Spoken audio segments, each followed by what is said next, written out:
Today is a special day. We're in a new facility. This is our very first video in our new facility. It also happens to be the first video, or the first day rather, of our local government telling us we have to wear masks in gyms, so that's what we're doing today. We're going to keep you safe through the video. But today's topic is pec recovery after a strain. If you press big enough weights or you train long enough, your pecs are going to get beat up. And they're one of the most frustrating things to deal with because the return to play strategies or the return to normal loading is something that you have to be pretty intentional about, especially depending on the severity of the strain. Certainly there's things that we want to consider on the movement side of things and what issues actually caused your pec strain to begin with in the first place. However, we're going to talk about loading strategies for getting back into the gym post pec strain. Now, we're going to take you through 3 or 4 different phases of training that you should be going through with your pressing in order to return to a load tolerance of your pecs to be able to get back to the point. This is incredibly important, guys, because the #1 predictor for future injuries is not fully recovering from a previous injury. So you have to take your time in being dedicated to your reintroduction of loading.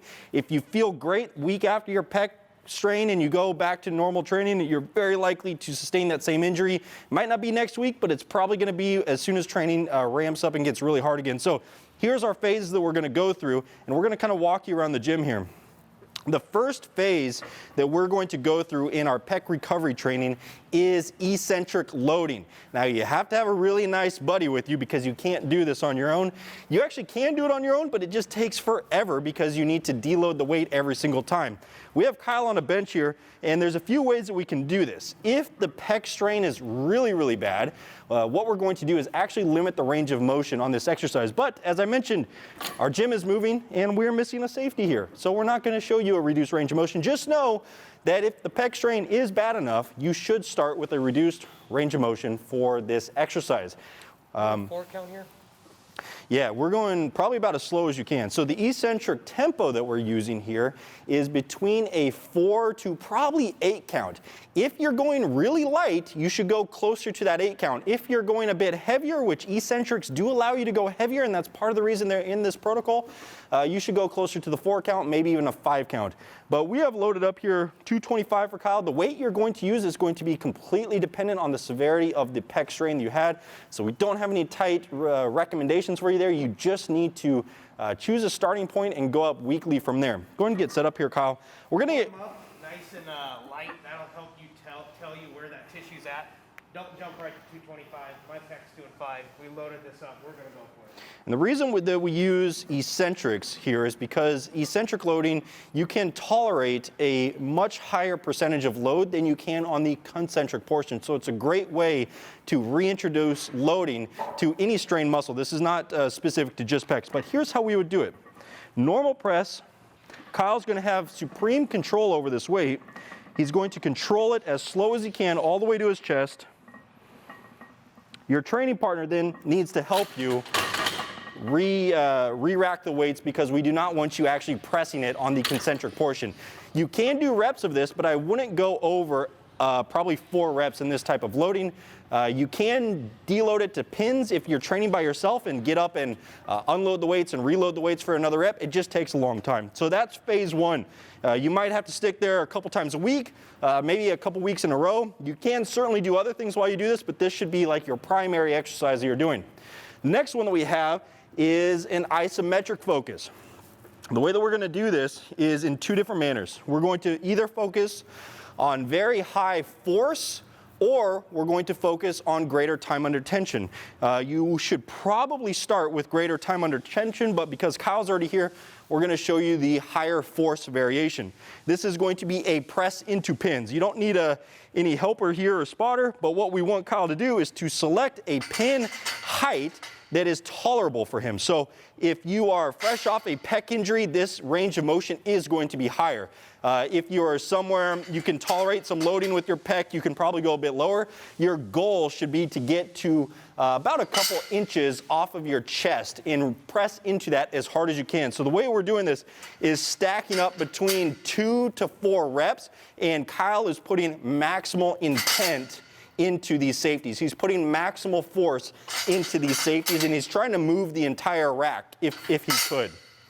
So this, you will produce higher forces than you would with the eccentrics, and that's why it's in phase 2, because high force training is a bit more demanding for tissues. Before we do that exercise though, I mentioned we would use a more time under tension approach for isometrics. For that, we will use dumbbells. You could potentially use a different implement. We tend to like dumbbells for this. Kyle's going to get set up. He has 50-pound dumbbells. Again, the load that you use is going to be completely dependent on your starting position in terms of your actual severity of the pec injury. Get in that mid to high position here. Kyle started at the top. Kyle's only going to go to about halfway here, and he's going to pause, and he's going to accumulate time. We're talking probably 5 to 15 count. If you're going ultra light, you got to go higher on the time per set or per rep. If you're going a bit heavier, you can go a bit lower on the time scale.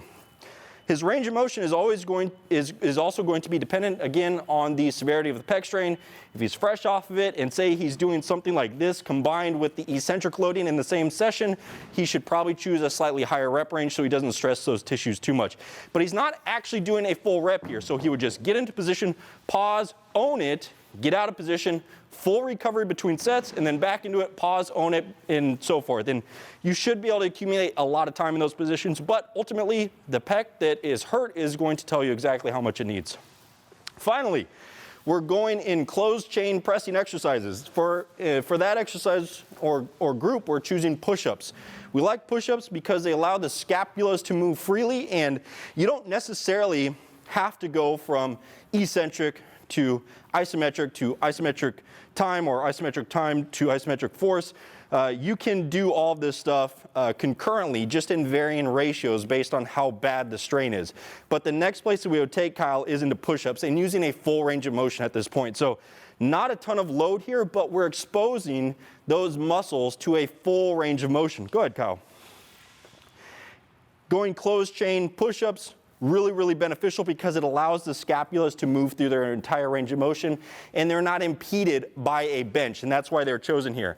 Other exercises you could do in this are a standing cable press, potentially a standing landmine press, and there's probably a couple other variations that I'm not thinking of. You might have a couple specialty machines in your gym that work really well, but that's how we would take it, and this is like your really initial phase of reintroduction of loading for the pec. These things aren't going to apply a real appreciable training stimulus, but they're going to apply a very appreciable tissue stimulus, which is what's most important when we're talking reintroduction of training.